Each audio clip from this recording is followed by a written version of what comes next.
Hi, y'all. I want to talk a little bit about the business of art. This is something that is one of the areas I'm really passionate about, and I think that it's something that all artists at some point consider and think about, but rarely master and spend the time necessary to really make this an important aspect of their creation process. So, the first thing to say is that there's a lot of money in art. There's money in creative fields such as design and advertising, marketing. Um, Actually, the art creation is something that is always needed. Now, the place where the money part falls away is if you decide that you want to be a fine artist and you want to create your own work and put it out there and sell your art. This is where it becomes a little more problematic, and there's still a lot of money out there. It's just the problem is that once you get where you're creating art to sell, then it becomes a business. And everything that applies to a business applies to the business of art. The other complication with having a business where you create art is that when you're creating to sell something, it really hinders and hampers the creative process. So I always use the example of I created this sculpture, and a friend of mine once said, "Hey, why don't you just paint it all white?" And I'm thinking, I can't paint it all white. If I do that, it's not going to sell. And she wasn't thinking from that perspective. She just thought, what would that look like? It might look really cool if you paint this big sculpture all white. And so you always have this struggle if you're trying to sell your art of thinking the audience, what they'll buy, what people want, and whether you can sell it or not. And this really, when you get where you're creating for a client or for an audience, then you're a designer and you're no longer a fine artist. And there's nothing wrong with that. It's just understand what your purpose is and what your intention is.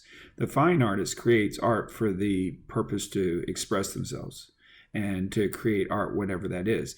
And that's why the moniker of the starving artist is so prevalent and true, is that if you're an artist trying to create something new and innovative and different, people might not understand. They might not get it. They might not even like it. That doesn't mean you weren't successful in your creation. It just means you're probably not going to sell it. Vincent van Gogh sold one painting in his life, probably one of the most recognized artists of our times, and he only sold one artist, and that was to his brother. So people didn't get his work at the time. They didn't resonate with it. They didn't appreciate it, and so therefore he didn't sell it. So as a fine artist, one of your biggest struggle is staying true to your expression, but creating something that people can recognize and understand and resonate with. And then after all that, then whether you can sell it or not. So there's things that I always laugh about this because artists think, well, if I create it and do a show, put it out there, then someone's going to buy it. I've got a lot of art in my house, but no one ever comes and knocks on my door and says, "Hey, Scott, you got some art I can buy?" And even if they did that, would it be something that they had an appreciation for? That's another thing that's really tough with being an artist and trying to sell your work is you're going to take it personally. You created something that you feel really good of, you're proud of, that's a part of you, that exposes a portion of yourself. And someone's going to come up and say, "What's that crap? That's not any good. I don't like that." Well, that doesn't mean that it's not good. It doesn't mean that you're not good. It means that they don't like it. And that's their opinion, and that's legitimate and perfectly fine. But it might have nothing to do with your abilities or your talent or your art. It's just in the marketplace of a product for sale. And if the person doesn't want it, then it's not going to sell. And that's not a good item to try to sell them. So once again, when you talk about the business of art, you have to think of your art as a product. Now, I've jumped all the way to the end product of selling your art as a product. There's many things in between there. So, for instance, Josh Good, the department chair at Tarrant County, he is a scholar and he creates art as an exercise. He creates art to explore concepts. He's a conceptual artist. And it's a little more difficult to sell conceptual art because, once again, he is not thinking about the audience. He's not creating art to go out there and sell it. He's out there exploring ideas and concepts and pushing the boundaries there. And so people aren't always going to say, oh, I've got to have that in my living room. Matter of fact, he might be creating things that aren't even that you can't buy. If he's doing a dig in Russia and exploring artifacts that create this around this larger narrative, how do you monetize that? And that's where the business of art then comes, like sponsorship. Or in Josh's case, a lot of the times it's have a job that gives you flexibility so you can create your work, and it also helps your resume, your CV. It leads towards becoming a tenured professor, and you continue along that path and not necessarily becoming a millionaire by selling a lot of art. So Josh might create 20 artifacts in a year, and write about it and do shows and installations and performances around his work, but very little of that's monetized. So he has to rely on other sources to fund his art career. And that's many of the academic and scholars that are creatives, that are artists, and even your fine artists. They are finding other ways that they have to finance their work, and it's not by creating something and selling it. So that's a different model. Even getting your work in museums. A lot of times museums will do a show for you, which can be very helpful, and that might be your goal, is to show your work at the MoMA. But a lot of times that doesn't lead to sales. The museum rarely is going to buy your art, especially as a contemporary living artist that is not done with your body of work yet. You're not established. You haven't created something that deserves the recognition of the world to stand up against Leonardo da Vinci or any of the other artists that have come along before you that are established, that you find in your art textbooks. So in this case, there's times where actually the museum will ask sponsors or ask for donations, or even have the artist finance their show so that the museum can show it, but they don't have any outlay. They don't pay anything. I have works of art that are in museums, but in the case where someone bought the art and then donated it to the museum, so the museum still didn't pay anything for the art, but it's a great honor that they would allow the art to be shown within their walls. But that was because they had someone else that paid for it and then donated and gave it to them. And even then, doesn't necessarily mean the art's going to be shown. Matter of fact, I know one piece I keep meaning to call about it because I don't even know if they're showing it, but they have it somewhere in a back room in their inventory, more than likely. So art, there's many different levels of it, but I can also tell you there's a lot of money in it. So I often talk, when I talk about the business of art, I back up and I talk about emerging artists and artists that are that aren't at the museum level. They're not the ones that are going to be in your textbook. They're not Mark Rothko level of recognition and study. So how do those artists make money?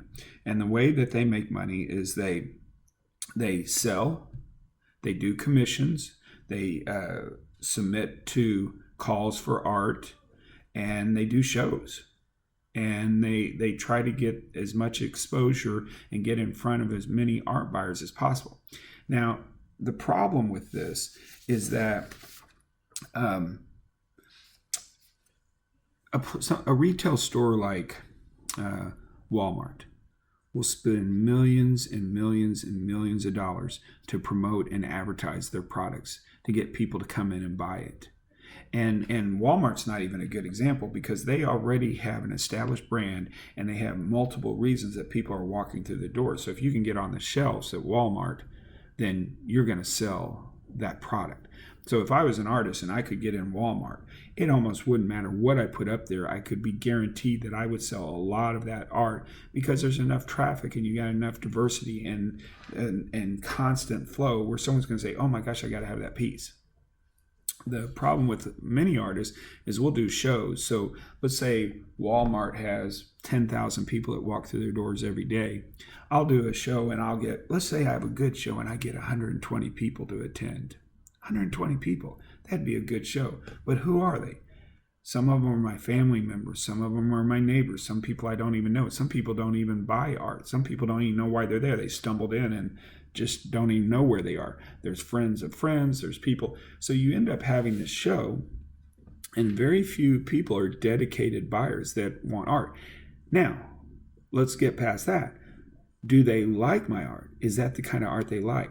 So one of the flaws that happens with doing shows, even if it's a gallery or a gallery that's doing the show, is do they have a good mailing list? Can they get a lot of people? Does the work that they are showing resonate with the people that are coming through the door? And that's what the gallery's job is. I used to put on shows myself because I'm like, I don't need a gallery to do this. I can get people through the door and I would know who they are. And is what you find is that you're going to have a blend of people. You need people there just for the energy that are there just to eat the free cheese and drink the free wine. And that's okay because you need that energy. But then you need people that like, oh, I would like to buy some art. And then you need people like, hey, I like art, so I'd like to look at art. So you end up having this blend. But shows are not always the best way to sell your art. There's also bigger shows. Like, for instance, I used to participate in the White Rock Artist Studio Tour. And there's a lot of artist studio tours throughout Dallas-Fort Worth area. And these are a little bit better as far as getting a lot of traffic and a diverse group and people that are coming out to look at art. And some even buy art. And then you get into pricing. So if I'm doing a jewelry show in the church parking lot, I'm not going to have a market where people are going to buy a $15,000 sculpture. They're going to be buying $50 or $20 or $10 jewelry or smaller pieces of art. And so I wouldn't change my pricing necessarily I wouldn't take my $15,000 sculpture and price it for $10. That just wouldn't be smart.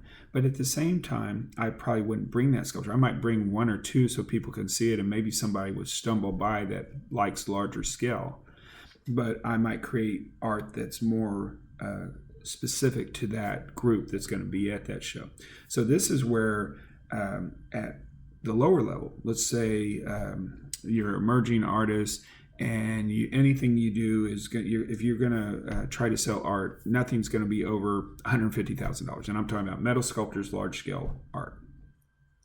Then is what you would do is sorry, I lost my total train of thought where I was going with that.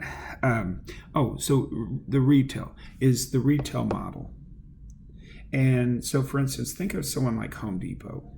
Home Depot, when they try to sell products, there's a number of things they think about. They think about what product it is, who their client is, who they promote and advertise to so that they get that client through the door.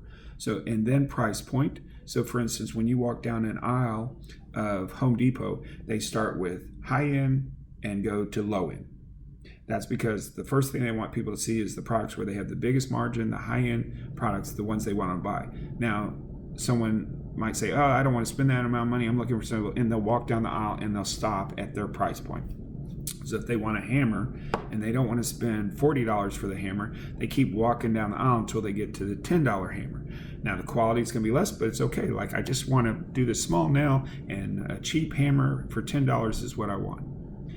And so even pricing and quality is something that Home Depot thinks about. But then there's a couple other things. Availability. They might have the best hammers in the world and they advertise and promote and people come in, but if it's not on the shelf and available, they don't sell it. And then The other thing they think about is that you need to know how much the hammer is, and you need to know about it. Like, what are the qualities of this hammer? Why should I want this hammer? Is it going to serve my need? Is it what I'm looking for? So then they need to have information about that, and they need to have the price. How much is it? So I know. So when I walk up the cash register, I'm not surprised. I'm like, oh, great, I want this hammer and I want to pay $10 for it, and everything's good. So availability. In Home Depot, they spend a lot of energy making sure that stuff's not in the overhead where people can't get it, and it's on the shelf and they can get as many as they want. This is something that really hinders sales.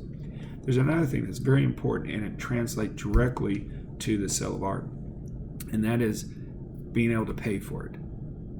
One of the biggest innovations in retail has been the self-service checkouts, and that's because, and Home Depot would do studies on this, if there was more than 3 people standing in a line, they knew that 4th person was probably going to put the product down and walk out the door. That's a sale lost. So if you can't get through the checkout line quickly and get your money to people as quickly as you want and get out the door with your product, they know they're losing sales, and they even have a percentage on it. So artists will put works of art out. Think of how many times you've hung something on a wall or been a part of a show and it might not have had your name on it, might not have had the price on it. They might not even known it was for sale. They might not have known how to buy it, who to talk to. We make it so difficult to purchase art from us, to sell art, that the idea that we are going to sell art or that we can sell art is laughable, because we make it so difficult and we don't recognize that selling art is a business, and it's very similar to it is a retail business. And when you get to that point, your art becomes a product, and you need to think of it that way. There's different types of buyers. There's collectors, there's investors, there's backers, there's partners, there's sponsors, and then there's the direct buyers. Part of the direct buyers is sometimes art's commission. So you find someone that they like your work, they've seen it, and they're like, hey, can you make something specifically for me? That's great. Now let me tell you get back into that thing where when you start creating art for someone specifically to what they want, then how much is that being a fine artist, and how much is that being a designer creating a product for that person? That's something you always have to struggle with and you think about. In my case, is what I would do is someone would ask me, they'd commission a work from me. I'd get as much information as I can. I'd look at what they like, their colors. I'd take all that in, and then I would create 3 of those pieces. And I'd say, here's what I created based on what you told me, and here's the price on them. And if you want one of them, awesome. If you don't, that's good too. I can take them somewhere else and sell. But that way I'm not creating by committee. I'm not creating specifically for them. I'm still allowing myself to create a work of art that I'm proud of, but I'm inspired by the person that's commissioning it from me. And I've done that in a number of different ways. I've done that from large-scale work down to small trophies that people want to award people, to individual small pieces for a home or a certain spot. And that's okay. Site-specific art is very common, and it's something that you should consider when you're creating your work. There's something that is such a great example as far as the different types of art and how to sell it. There's the artist that I'm asking you guys to talk about and look up is Christo, and his wife was Jean-Claude, and she's no longer with us. And Christo, he might have died recently too. I'm creating this post in 2020, and I think he recently died as well in the past couple of years. Anyway, Christo and Jean-Claude for years and years have been creating installations, and they are so interesting to me. In my art appreciation class, I love talking about them because you look at it like, what's the what, right? And so, for instance, one of Christo's art projects was there was these 5 islands or 6 islands in the Keys in Florida, and he wrapped them. He put pink plastic around them. Okay, what's the deal? And so, and you really couldn't get a full appreciation unless you were in a plane flying over, and you could see these islands that are miles apart, but they have this pink plastic around it. And so that's where Christo's idea is like, I want to create this piece and put it out in the world and just see what changes, how it feels, what it alters, the way it impacts society. And so all his work was like that. Now that's pretty tough to sell, right? But Christo created a model where he would never, he financed everything he did. So he would start a project and he would sell drawings from it. He would get investors that wanted to invest in his projects. He would create little products from it, little things that he could sell and promote. And it would take him 5, 6, 10 years to complete a project and raise the money. And all his projects are multi-millions of dollars. But he always gets the money to finance his own projects. And that's a perfect example where the process is much the art as the finished product, because he might take 10 years to finish a project and then he'll leave it up for 10 days. Another one which I love showing is a castle in Germany, literally a big castle, and he wrapped it in cloth. He wrapped the entire castle, and he has a great website. You'll have to go check out Christo, and it might be Christo.com, but Christo the installation artist is what you would Google. And he took this castle in Germany and he wrapped it in cloth and he left it up for 10 days. It took him 25 years to fully conceptualize and complete the project. He had 2 different governments that he had to deal with, starting with communist to a democratic government as far as negotiating, getting it where they would let him wrap the castle, identifying the castle that he wanted to use, and then the materials. It was a multi-million-dollar endeavor. 25 years, he left it up for 10 days. And that's where you know there's money. There's money in art. That he could get this financed, and he developed a model where people came to him and wanted to be a part of the projects that he was developing, and they would pay for these things that he would do. And then you say, okay, well, how's that art? And there's different types of arts. There's experiences, there's dances, there's music, there's visual art, there's 3D art, there's sculptural art, there's kinetic art. So installation is site-specific art where the artist goes into an environment and they change it in some way to create an experience or change the way that you see the world, the way you look at things. So these are things that you want to think about from all these different directions, all the different opportunities, and recognize that there's just not one way to approach the art. One last thing I'll say, and I know I've gone way too long on this, is as a creative person and an artist, one of your greatest things that you can do is create opportunities. So, couple quick examples. As a metal sculptor, I used to drive by this house all the time and I thought, man, one of my works of art would just look so perfect in this person's front yard. And one day I left a flyer and a picture and a note and my phone number. And I said, hey, I have art that would look perfect here. I even photoshopped it in so they could see what it would look like. And I said, here's what it would cost you. If you're ever interested, contact me. I'd love to show you some of my work. I sold 2 pieces of art to that person. And it just so happened in that case, I can't remember if I knew this or not. I think I just always looked at their house and thought it would be perfect in front of their house. But they were on a tour, a home tour, where people would go through the neighborhood. It was over in East Dallas. And they're like, we'd love to have art in front of our house. And I sold 2 pieces of work that way.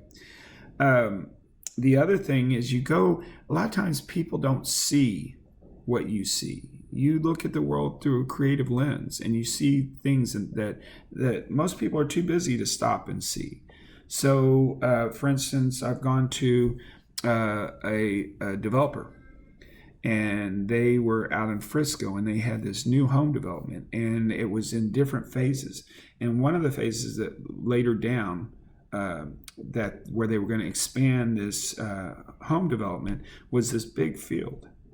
And I'm like, we could draw attention to what you're doing and tie it in to the way that you promote your community. And so what I did is I did these tumbling figures that were out on bales of hay throughout the field. And so people would drive by and they would get their attention, and then they would look over and see the people's signage that fit whatever their branding was or their promotions or their advertising. And I think in their case, it was creativity in the community. They didn't come up with that idea. I came up with that idea. And I went to them and I figured out how much it would cost and what it would be worth for me to do it, and made that proposal to them. And they're like, yeah, we'd love that. That's a great idea. And I see things like that all the time. And there's successful stories of that all the time. So go and look around you and see where art or a creative experience or an installation or something can improve, be a win-win scenario, and then propose that. That's part of the reason that learning how to propose your work and your concept and your ideals help people see what you can see is a talent in itself, and it's also part of the business of art. So these, I could go on and on, but this is a good foundation as far as introducing you to the business of art. If you want to see someone who recognized that there's a lot of money in art and made a living for years and years, check out Christo. And I'll be anxious to see what type of art you create and how well you sell it.